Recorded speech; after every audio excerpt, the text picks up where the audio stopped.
તો આજે ભારેથી અતિભારે વરસાદની આગાહી કરવામાં આવી છે।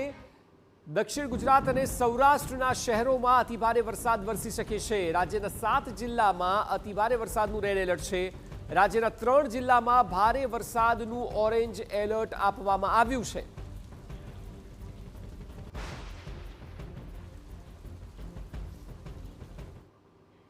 આજે એટલે કે મંગળવારે ક્યાં ક્યાં રેડ એલર્ટ અપાયું છે એ ખાસ જુઓ કે આપનો જિલ્લો તેમાં છે કે નહીં।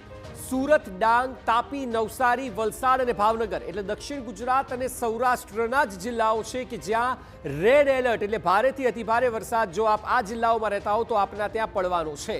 એ સિવાય ઓરેન્જ એલર્ટની વાત કરીએ કે જેમાં ભારે વરસાદની જ વ્યાખ્યા આવે તો ઓરેન્જ એલર્ટ નર્મદા, ભરૂચ એ 2 દક્ષિણના જિલ્લાઓ અને અમરેલી એક સૌરાષ્ટ્રનો જિલ્લો કે જ્યાં ઓરેન્જ એલર્ટ આપવામાં આવ્યું છે। એટલે આપ જોશો તો આજના દિવસે મહદઅંશે સૌરાષ્ટ્ર અને સાથે સાથે દક્ષિણ ગુજરાતમાં જ ભારેથી અતિભારે વરસાદની આગાહી કરાઈ છે।